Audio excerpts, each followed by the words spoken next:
তো বন্ধুরা দেখো, আমার রান্নাঘরের একটা ওই যেখানে মশলার কৌটো টোটো সব রাখা হতো, ওটাই তেলে খুব মানে নোংরা হয়ে যায়।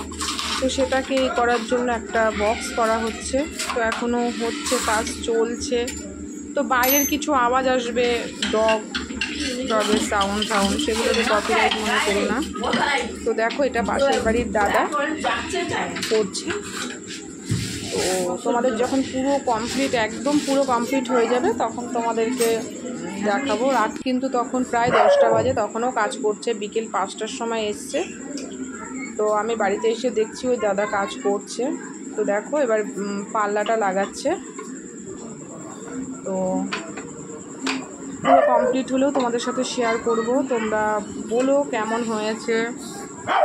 তো দেখো, কি করব বলো, এটা না করলে হচ্ছে না। নিচেও আমার করা দরকার, কিন্তু এটা বেশি ইম্পর্টেন্ট, যেহেতু পাশেই রান্না করা হয়।